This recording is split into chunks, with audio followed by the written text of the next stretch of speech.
तो सर आप अपने आप को किस तरह से देखते हैं, एक सिंघम के रूप में, एक दबंग के रूप में? क्योंकि मैंने सुना है कि आप काफ़ी दबंग पुलिस ऑफिसर हैं और अच्छे अच्छों की छुट्टी कर देते हो। जब आपको कोई केस मिलता है तो फॉरेंसिक ऑफिसर का काम भी आप ही कर देते हो, तो फॉरेंसिक डिपार्टमेंट की नौकरी खतरे में है सर आपकी वजह से। ऐसा सर आप क्यों करते हैं? नहीं, ऐसा नहीं है।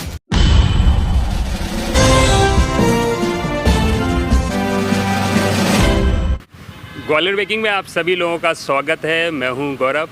संघर्ष से शिखर तक के आज के एपिसोड में हम आपकी मुलाकात एक ऐसे युवा आईपीएस ऑफिसर से कराने जा रहे हैं जो कि एक पुलिस ऑफिसर तो हैं ही, साथ साथ डॉक्टर भी हैं। जब वे डॉक्टर के पेशे में थे तो उनकी पोस्टिंग दिल्ली के तिहाड़ जेल में रही और तिहाड़ जेल में पोस्टिंग के दौरान उन्होंने कई सारे कुख्यात अपराधियों का इलाज किया, साथ साथ उन्हें सबक भी सिखाया। फिर अपनी पोस्टिंग के दौरान ही उन्हें कहीं से प्रेरणा मिलती है और वे यूपीएससी की तैयारी करते हैं और पहले ही प्रयास में वे आईपीएस बनकर निकलते हैं। जी हम बात कर रहे हैं 2019 बैच के आईपीएस ऑफिसर श्री ऋषिकेश मीणा जी की, जो कि इस समय ग्वालियर में मुरार सीएसपी की जिम्मेदारी का निर्वहन कर रहे हैं। तो आइए उनसे बात करते हैं और जानते हैं कि उनकी ज़िंदगी का ये सफ़र कैसा रहा, कैसे वे डॉक्टर से एक आईपीएस ऑफिसर की भूमिका उन्हें मिली। आइए बात करते हैं। सर आपका बहुत बहुत स्वागत है। थैंक यू गौरव, आपका भी बहुत बहुत थैंक यू और ग्वालियर ब्रेकिंग का बहुत बहुत धन्यवाद। सर पहले सवाल में आपको ले चलूँगा, मैं आपका जहाँ जन्म हुआ था राजस्थान के दौसा के पास जो एक गांव है हुड़ला, वहाँ पर पिताजी किसान थे, घर की आर्थिक स्थिति कुछ ज़्यादा अच्छी नहीं थी और जिस गांव में सर आपका जन्म हुआ वहाँ स्कूल भी ज़्यादा कुछ खास नहीं थे। वहाँ एक छोटे से प्राइवेट स्कूल में आपका दाखिला होता है और दाखिला होने के बाद शुरू से ही सर आप मतलब पढ़ाई में विद्वान हो जाते, मैं कहूँगा अगर, तो टॉप आना शुरू कर दे। तो ये माता पिता के संस्कार ही मैंने कहूँगा, उनका अनुशासन कहूँगा जो आपको उन्होंने दिया कि आप शुरू से ही इतने होनहार रहे। और सर आप कैसे याद करते हैं अपने बचपन को, ज़रा हमारे दर्शकों को बताएं। निश्चय गौरव, मैं दौसा डिस्ट्रिक्ट के एक छोटे उड़ला गांव से आता हूं और मेरे जो फैमिली है किसान फैमिली है। माँ बाप आज भी खेती बाड़ी करते हैं। हम 4 भाई हैं और माँ बाप ने किसान होते हुए हमें बचपन से ही भविष्य मतलब पढ़ लिख के भविष्य में कुछ अच्छा करने की हमेशा प्रेरणा उनकी रही और उसी हिसाब से उन्होंने हमें आगे बढ़ाया भी। सरकारी स्कूल थी, शुरुआत की हमारी सभी भाइयों की शिक्षा सरकारी स्कूल में हुई थी। उसके बाद में एक छोटा सा प्राइवेट स्कूल था जिसमें मतलब उन्होंने हमें पढ़ाया। तो उसके बाद हमारे कैरियर को एक नया दिशा मिली और हम चारों भाई उस स्कूल में पढ़ने के बाद में अपनी अपनी मंजिल पे पहुँचे हैं। और इसमें डेफिनेटली माँ बाप का, पिताजी का और माताजी का बहुत ही ज़्यादा एक पॉजिटिव रोल जिसको बोले, सारी इधर उधर के जितने भी डिस्ट्रैक्शन थे उन सब से दूर रखते हुए हमें सिर्फ और सिर्फ पढ़ाई और अपना करियर बनाने पर ध्यान देने के लिए बोला था। सर 11th में आपने बायो लिया, क्योंकि आप डॉक्टर हैं तो निश्चित ही बायो लिया होगा आपने। बायो लेने के बाद जब आप पीएमटी आपने परीक्षा दी तो जो मुझे जानकारी है पहले प्रयास में आपका सिलेक्शन नहीं हुआ था। तो जब सर शुरू से ही होनहार हो कोई बच्चा और उसका किसी एग्ज़ाम के लिए वो अटैम्प्ट करता है और फिर सिलेक्शन ना हो, तो कहीं ना कहीं जो साथ के दोस्त हैं या माता पिता उन्हें भी कहीं ना कहीं थोड़ी निराशा होती है। तो सर कोई ऐसा दौर आया था जब आप भी निराश हुए और आपने खुद को कैसे मोटिवेट किया? निश्चय गौरव, मतलब ज़िंदगी में बहुत उतार चढ़ाव देखे हैं और बहुत बार ऐसी सिचुएशंस आई हैं जिनमें आदमी कई बार टूट सा गया होता है। लेकिन फिर वो ये बात आती है कि माँ बाप हमेशा अड़िग रहे, हमारे सपनों को पूरा करने के लिए उन्होंने हर तरीके से सहायता दी। तो पीएमटी में जब पहली दफ़ा सिलेक्शन नहीं हुआ था तो ऐसा लगा था कि मतलब आगे हो पाएगा नहीं हो पाएगा। कोटा में रह के कोचिंग करने का खर्चा, चारों भाई बराबर से पढ़ रहे हैं, सबका खर्चा। लेकिन घर वालों ने बोला कि अगर आपने डॉक्टर बनने की सोची है तो आपको डॉक्टर बनना है, जितना भी जो भी कुछ परिस्थिति रहेंगी उनका सामना हम करेंगे। तो माँ बाप ने दूसरा मौका दिया। उसमें हम दोनों भाई, मैं और मेरा छोटा भाई, दोनों हम उस वक्त कोटा में थे और हमने अच्छी मेहनत करी, लगन के साथ मेहनत करी और उसका फल ये रहा कि फिर मुझे अगली बार दूसरे अटैम्प्ट में मेरा 3-4 मेडिकल कॉलेजेस में मेरा सिलेक्शन हो गया था। तो वो एक बहुत खुशी का पल था और जो माँ बाप की मेहनत थी और मेरी जो लगन से जो पढ़ाई थी उसका परिणाम आखिर मिला था उसमें। सर आप डॉक्टर बन गए, उसके बाद फिर पोस्टिंग भी आपकी बड़ी ही एक अच्छी कहूँ या रोचक जगह कहूँ तिहाड़ जेल में हुई जहाँ अपराधी जाते हैं, वहाँ पर आपकी पोस्टिंग आपको मिली। तो वहाँ का सर अनुभव आप कैसे बताएंगे कि क्योंकि अपराधियों का इलाज करना एक बड़ी बात है, क्योंकि कई बार अपराधी ऐसे भी होते हैं जो डॉक्टर पे भी हमला कर सकते हैं क्योंकि वे तो अपराधी हैं, तो उनका इलाज करने में कहीं कोई परेशानी है या वो जो हिम्मत है वो सर आप कहाँ से लाते थे? ये गौरव यूपीएससी का एग्ज़ाम क्लियर करके मुझे दिल्ली में as a medical officer job मिला था और उसमें हमसे चॉइस पूछी गई थी कि आपको कहाँ पोस्ट होना है, तो हमने 15 चॉइस मैंने उसमें दी थी और तिहाड़ जेल मेरी चॉइस में नहीं था। लेकिन जब पोस्टिंग ऑर्डर आया तो तिहाड़ जेल में मेरी पोस्टिंग हुई थी और फिर एक बहुत ही ज़्यादा एंजाइटी मुझे हो गई थी क्योंकि तिहाड़ जेल का जो पिक्चर मेरे सामने थी, जो भी मैंने सुना था अखबार और मीडिया के माध्यम से, तो वो बहुत ज़्यादा अच्छी नहीं थी कि उसमें खूंखार अपराधी रहते हैं, बड़े बड़े आतंकवादियों को भी उसमें वहाँ पर रखा जाता है। लेकिन क्योंकि यूपीएससी की प्रिपरेशन में करनी थी दिल्ली रह के और पहला सरकारी जॉब था, घर वालों को भी सपोर्ट करना था, तो और यूपीएससी का जॉब था, तो जॉब तो मुझे वहाँ पे ज्वाइन करना था। शुरुआत में बहुत एक हेजिटेशन था कि किस तरीके से मैनेज करेंगे, लेकिन तिहाड़ में जाके जब चीज़ों को समझा, वहाँ पे काम करना शुरू किया, तो शुरुआत में हिचक रही, उसके बाद में धीरे धीरे हमने चीज़ों को डील करना शुरू किया। तो उसमें दोनों ही चीज़ें थी। हमें कई बार जो एक डॉक्टर का जो पेशा होता है उसको सॉफ्ट हैंडेडली हमें पेशेंट को, जो हमारे लिए तो पेशेंट ही थे सारे के सारे कैदी, तो उनको हम बहुत सॉफ्ट हैंडेडली उनको ट्रीट करते थे, उनका इलाज करते थे। और जब कई बार कुछ इस तरीके के भी असामाजिक तत्व ही बोलूँगा जो अंदर रह के भी नहीं सुधरते थे और जो कई बार बदमिजाजी कर देते थे या बदतमीजी करते थे स्टाफ के साथ में या किसी और के साथ, तो उनको फिर हमें हार्ड हैंडेडली भी ट्रीट करना पड़ता था। और उसका नतीजा ये रहा कि इलाज एक तरफ चलता था, दूसरी तरफ एक ये इमेज बनने लगी थी कि नहीं, इन डॉक्टर के सामने इस तरह से बदतमीजी नहीं करनी है, अदरवाइज ये दूसरी तरीके से भी मैनेज करना जानते हैं। तो उसमें तिहाड़ प्रशासन का हमारे साथ काफ़ी अच्छा उनका सहयोग रहा और कभी कोई ऐसी नौबत नहीं आई कि किसी डॉक्टर के साथ में बदतमीजी हुई हो या कोई बहुत बड़ी घटना हुई हो। हाँ, एक दो बार कुछ गैंगस्टर ने धमकी दी थी, बट ऐसा कुछ कभी कोई दिक्कत नहीं हुई। वो काफ़ी रोमांचक टाइम था, काफ़ी अच्छा पीरियड था। कई तरह के लोगों से मिलना जुलना होता था, उनकी लाइफ के बारे में जानना होता था, उनके बैकग्राउंड के बारे में जानना होता था। लेकिन इलाज करने के दौरान वो काफ़ी 5 साल जो निकले बहुत बढ़िया थे। पिताजी को लग रहा था आप सेटल हो गए हैं, डॉक्टर आप बन गए हैं, सरकारी नौकरी भी लग गई है, फिर अचानक से आप पिताजी को फ़ोन करते हैं कि पिताजी अब मुझे ये डॉक्टरी नहीं करनी है, अब तो मैं यूपीएससी की तैयारी करूँगा। तो वो जब फ़ोन किया था आपने, पिताजी ने क्या कहा और ये जो प्रेरणा आपको मिली कि मुझे यूपीएससी क्रैक करनी है, ये कहाँ से आई सर? गौरव, मैं एमबीबीएस करने के बाद में पीजी की प्रिपरेशन करने लगा था और उसके लिए मैंने कोचिंग भी ज्वाइन कर ली थी। बट फिर मुझे लगा कि लाइफ में कुछ थोड़ा और मैं बेटर करूं, तो चूँकि छोटा भाई आईपीएस बन ही गया था और वो हमेशा मेरे प्रेरणा स्रोत रहे हैं इस कैरियर के मामले में, तो उनसे मैंने चर्चा करी और उन्होंने भी ये कहा कि उनका एक मूल मंत्र होता था कि ज़िंदगी में सबसे बेस्ट अचीव करो।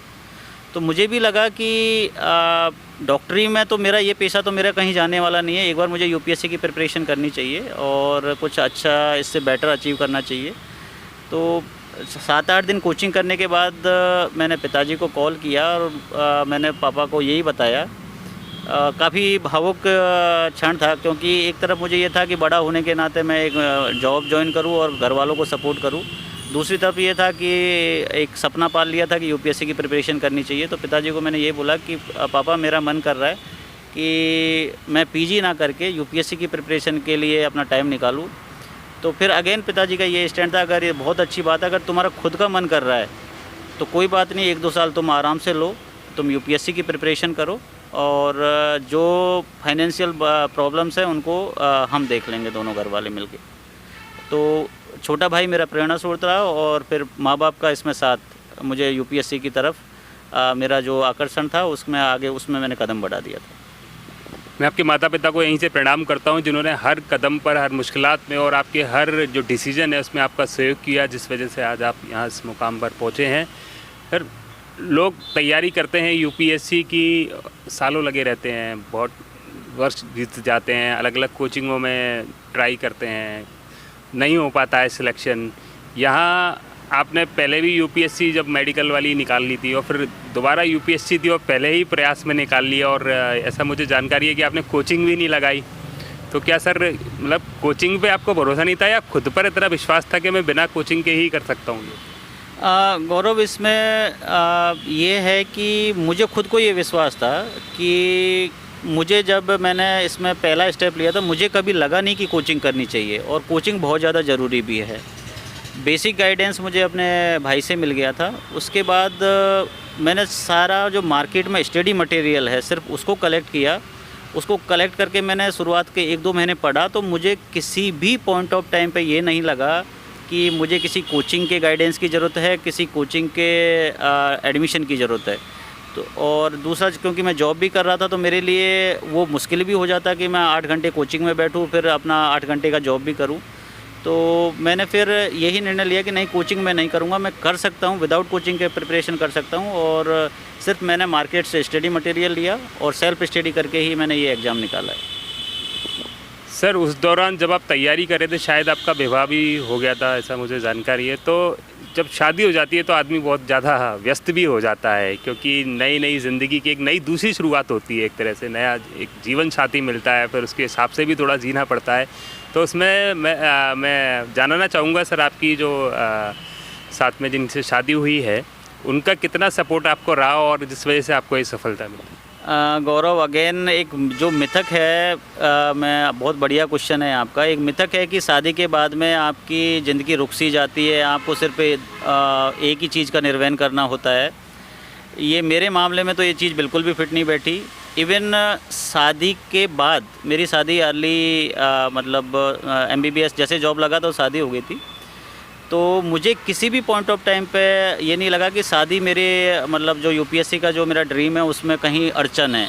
इवन जो मेरी मिसेज हैं डॉक्टर, उनका बहुत बड़ा इसमें रोल रहा है, क्योंकि कभी भी उस तरीके की उनको मालूम है कि इन्होंने एक सपना संजोया है तो उसको ये अचीव करने में लगे हुए हैं, तो कभी कंप्लेनिंग वो कभी भी नहीं रही और पूरा सपोर्ट उनका रहा है।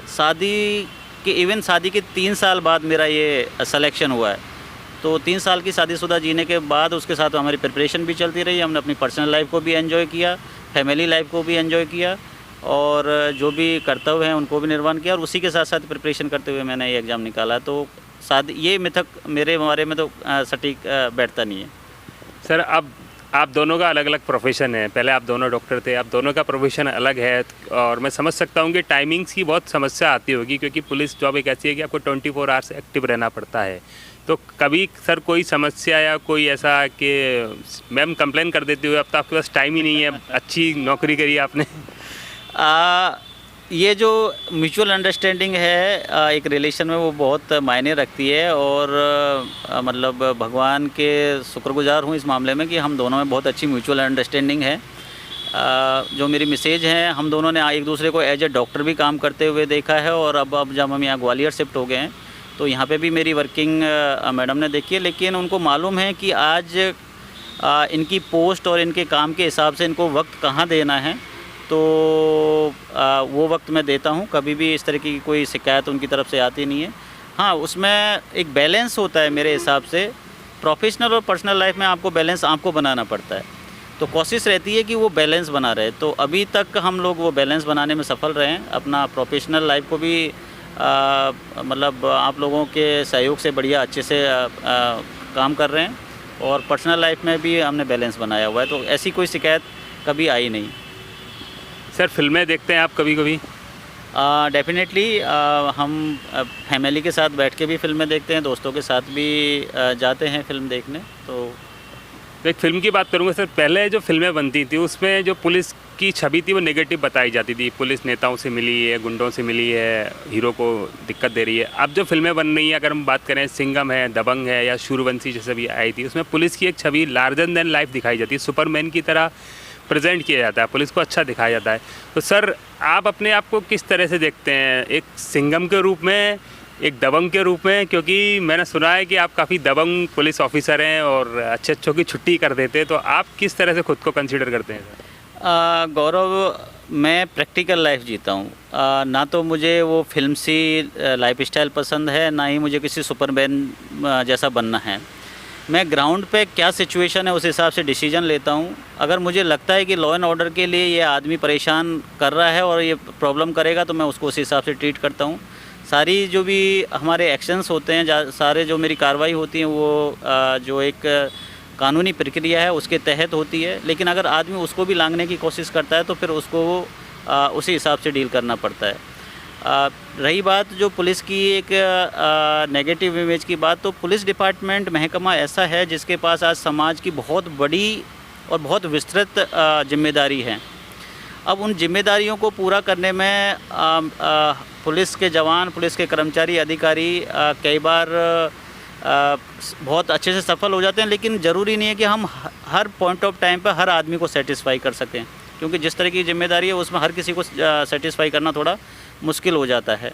तो इसी व्यवस्था में रह के हमें अपना मतलब सारे काम भी करने होते हैं। किसी के लिए हमें अगर सुपरमैन बनना होता है तो वो भी हम बनने की चाहत नहीं होती, लेकिन अगर सामने वाले को लगता है कि हमारे एक्शन से अगर हम सुपरमैन हैं तो हम वो सुपरमैन भी ऐसा अगर आप बताते हैं तो वो भी अच्छा लगता है ऐसी चीज़ों के लिए। और मैं कोई सुपरमैन हूँ ना कोई बहुत ज़्यादा कॉम्प्रोमाइज्ड पुलिस पर्सन हूँ। मेरा ये कहना है कि जो प्रैक्टिकलिटी में आप जो डिसीजन लेते हैं, जो लोगों के बेटर उसके लिए रहे व्यवस्था के लिए, वो आदमी को होना चाहिए और वो उसी हिसाब से मैं काम करता हूँ। सर, एक अफवाह है और शिकायत भी है कि जब आपको कोई केस मिलता है तो फॉरेंसिक ऑफिसर का काम भी आप ही कर देते हो, तो फॉरेंसिक डिपार्टमेंट की नौकरी खतरे में है सर आपकी वजह से। ऐसा सर आप क्यों करते हैं? नहीं, ऐसा नहीं है। फॉरेंसिक वाला अपना काम करते हैं, उनका अपना एक संवैधानिक पद है और जो व्यवस्था है उसमें अपना पद है। उनकी जो रिपोर्ट है वो मायने रखती है। लेकिन हाँ, क्योंकि मेडिकल बैकग्राउंड से मैं रहा हूँ, मुझे कुछ मेडिकल की समझ है, फॉरेंसिक मेडिसिन की समझ है। तो जो बॉडीली ऑफेंसेज होते हैं तो उनको on spot scene of crime पे एक स्टडी करके जो कंक्लूजन निकालना होता है, तो वो मेडिकल का जो मेरा नॉलेज है वो उस चीज़ में काम आ जाता है। तो जितने भी बॉडीली ऑफेंसेज है जब उसमें मुझे अच्छा भी लगता है कि इसमें स्ट्रगल हुआ है कि नहीं हुआ, ये एंटी मॉर्टम इंजरी है या पोस्ट मॉर्टम इंजरी है या इस इंजरी को इतना टाइम हो गया, इस तरीके की चीज़ें जब मुझे लगता है कि मेरा मेडिकल का बैकग्राउंड मुझे यहाँ पे पुलिस में हेल्प कर रहा है तो वो अच्छा लगता है। और उसी की बदौलत हम कई सारे केसेज को सॉल्व कर पाए हैं, आरोपियों को पकड़ पाए हैं। और फॉरेंसिक अधिकारी को हम हर मौके पे बुलाते हैं। मैं उनकी कोई नौकरी किसी तरीके से खतरे में नहीं है। और सबसे अच्छी बात है कि यहाँ के फॉरेंसिक अधिकारी के साथ और हमारा जो तालमेल है वो बहुत बढ़िया है, तो वो हम अच्छे केस इसमें निकाल पा रहे हैं। सर, ग्वालियर में आपको लगभग 1 साल हो गया है, 1 वर्ष ग्वालियर को आपने, मुझे लगता है कुछ समझ भी लिया होगा। क्या लगता है सर आपको ग्वालियर में क्या सुधार की ज़रूरत है आपके अकॉर्डिंगली, जिससे कि ग्वालियर, क्योंकि स्मार्ट सिटी तो नाम लग गया है ग्वालियर के आगे, कि थोड़ा सा स्मार्ट और हो जाए सर? गौरव, ग्वालियर बहुत अच्छी जगह है और इसका एक अपना बहुत बड़ा इतिहास रहा है। यहाँ का जनमानस भी मतलब बहुत ही अच्छा है। मेरी तरफ से आप लोगों के माध्यम से एक जो मेरी सोच है और जो मैसेज मैं देना चाहता हूँ ये है कि यहाँ का यूथ बहुत एनर्जेटिक है, उसका जेनेटिक मेकअप भी बहुत एक एथलेटिक टाइप का है। मुझे लगता है कि यहाँ के यूथ को एक बहुत अगर अच्छे से दिशा दी जाए तो ये एक मतलब ना केवल एमपी के लिए, पूरे क्या कहते हैं, अपने देश के लिए एक असेट साबित हो सकता है। क्योंकि मैं देखता हूँ सुबह जब मैं गश्त पे जाता हूँ, जब मैं थाना क्षेत्र के भ्रमण पे होता हूँ, लोग बाग यहाँ के जो यूथ है किस तरीके से मैदानों में और मेहनत करता रहता है।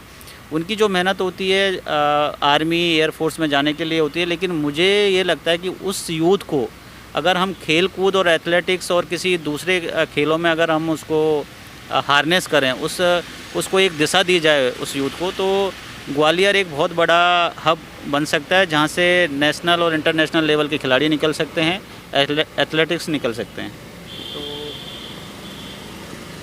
सर, लास्ट सवाल मैं आपसे पूछूंगा कि, या निवेदन भी समझ लीजिए आप मुझे, कि जो स्टूडेंट्स तैयारी कर रहे हैं यूपीएससी या एमपीएससी या अन्य सरकारी परीक्षाओं की, वो पहला प्रयास या दूसरा प्रयास में अगर उनको नहीं मिलती सफलता, हताश से हो जाते हैं। कई बार हम लोग देखते हैं कि वो लोग आत्महत्या जैसा आत्मघाती कदम भी उठा लेते हैं। तो उन्हें आप क्या संदेश देंगे? और जो तैयारी कर रहे हैं सर, वो कैसे तैयारी करें? कोचिंग तो स्टूडेंट जाते ही हैं अक्सर, कि आपने जो एक शॉर्टकट अपनाया था सर, और पहले ही प्रयास में मतलब लोग बोले कि मछली की आंख में निशाना मारा था, वो कैसे कर सकते हैं सर?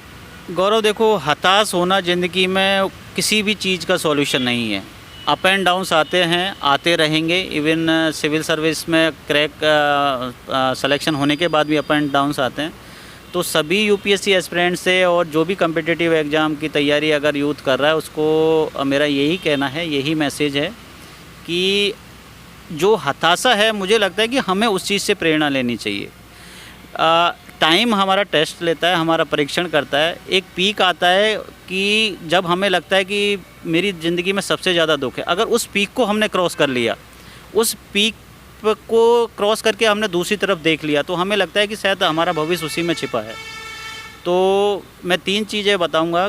एक होता है, अगर आपको यूपीएससी की तैयारी करनी है, किसी भी एग्ज़ाम की तैयारी करनी है, आप डेडिकेशन आपको दिखाना पड़ेगा, हार्ड वर्क आपको ही करना पड़ेगा, उस आपकी जगह कोई नहीं कर पाएगा। और दूसरा एक जो होता है परसिस्टेंसी, किसी भी एग्ज़ाम की तैयारी के लिए ऐसा नहीं कि ये ऑन एंड ऑफ चलने वाली प्रक्रिया नहीं है।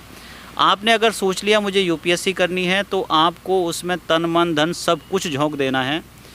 बहुत बड़ी बात नहीं है, अगर आप लगातार मेहनत करते रहेंगे तो डेफिनेटली सफल। गौरव, जैसे मैंने बताया कि जो यूपीएससी की प्रिपरेशन है या किसी भी कम्पिटिटिव एग्ज़ाम की प्रिपरेशन है, हताशा किसी भी ज़िंदगी में किसी भी बात का सॉल्यूशन नहीं है।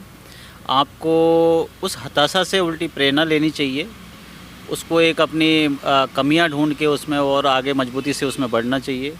मैंने ज़िंदगी में ये देखा है कि जब आपको ज़िंदगी में लगे कि सबसे ज़्यादा दिक्कत वाली बात अभी मेरे सामने है, या सबसे ज़्यादा दुखी मैं अभी हूँ, या अभी मेरी परिस्थितियाँ सबसे ज़्यादा कठिन है, आप उस पीक को क्रॉस कर जाइए, उस टाइम को धैर्य के साथ निकाल लीजिए, तो आपको लगेगा कि उस पीक के दूसरी पार आपको खुशहाल ज़िंदगी मिलेगी। और बस उस चीज़ को धैर्य के साथ निकालने की ज़रूरत है। रही बात यूपीएससी की या किसी और कम्पिटिटिव एग्ज़ाम की प्रिपरेशन की, तो मेरे 3 मूल मंत्र मैंने इसमें अपनी लाइफ में भी उतारे हैं। बाकी मैं जो भी एस्पिरेंट्स मुझे मिलता है, मैं उनको ये बताता हूँ। सबसे पहले आपका डेडिकेशन होना चाहिए कि मुझे ज़िंदगी में ये लक्ष्य अचीव करना है। उसके बाद आपको उसके लिए हार्ड वर्क करना पड़ेगा। हार्ड वर्क का कोई ही शॉर्टकट नहीं है, सिर्फ़ और सिर्फ आपकी मेहनत है, वो आपको करनी पड़ेगी। तीसरा होता है परसिस्टेंस की। अगर आपने अपनी मेहनत को लगातार अनवरत जारी नहीं रखा, तो उसमें अगर आपने गैप दे दिया, तो फिर आपको जीरो से शुरू करने की ज़रूरत पड़ सकती है, और वो उसमें दिक्कत आती है। तो यूपीएससी की प्रिपरेशन के दौरान भी यही रहा। मुझे तीनों मेरे मूल मंत्र रहे, तीनों बातें। कोचिंग, मैं सभी एस्पिरेंट से कहना चाहता हूं कि कोचिंग की ज़रूरत नहीं होती है, नहीं होती है, नहीं होती है। आप सेल्फ स्टडी करके भी अच्छा सिलेक्शन ले सकते हैं, अच्छी रैंक ले सकते हैं।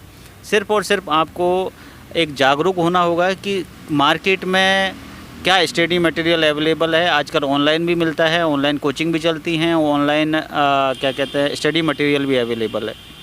तो सिर्फ आपको उस यूपीएससी का एक बार आप सिलेबस लीजिए, सिलेबस लेके उस सिलेबस को अच्छे से समझिए। उसका एक एक शब्द आपको मालूम होना चाहिए कि ये किस पेपर का है, किस सब्जेक्ट से रिलेटेड है। जब आपके दिमाग में अगर वो यूपीएससी का सिलेबस छप जाएगा, तो आप न्यूज़पेपर में से भी वही चीज़ें निकाल पाओगे जो आपकी काम की है। स्टडी मटेरियल भी आप उसी हिसाब से पिक करोगे, और उसमें सेल्फ स्टडी में आप जितनी बार उसको रिफ़ाइन करते चले जाओगे, आपकी प्रिपरेशन उतनी भी बढ़िया होती जाएगी। तो सेल्फ स्टडी करिए, हताश मत होइए। 1-2 बार अगर 1-2 अटैम्प्ट में नहीं होता है, हर किसी का नहीं होता है एक पहले दूसरे अटैम्प्ट में, वो एक यूपीएससी एक कोई छोटी मोटी एग्ज़ाम नहीं है, बहुत बड़ी एग्ज़ाम है। अगर उसमें आपको 1-2 अटैम्प्ट देने पड़ते हैं, तो बिल्कुल नई एनर्जी के साथ, नई ऊर्जा के साथ आप उसमें लगिए, आपको सफलता 100% मिलेगी। बहुत बहुत धन्यवाद सर।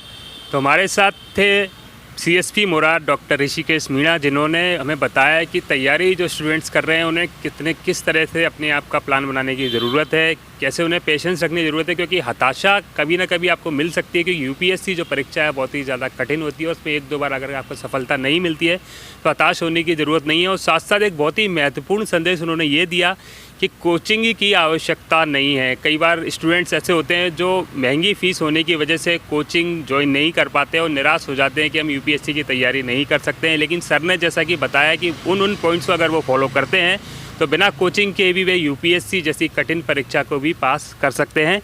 आपको ये इंटरव्यू कैसा लगा हमें कमेंट बॉक्स में ज़रूर बताइए। साथ ही इस इंटरव्यू को ज़्यादा से ज़्यादा शेयर कीजिए अपने दोस्तों के साथ, अपने नियर एंड डियर्स के साथ, ताकि जो लोग प्रिपरेशन कर रहे हैं उन्हें एक अच्छा संदेश मिल सके और एक अच्छा मोटिवेशन मिल सके। इसी के साथ हम लोग फिर से हाजिर होंगे अगली बार एक नए ऑफिसर के साथ, और मैं विदा लेता हूँ आपसे। गौरव, धन्यवाद।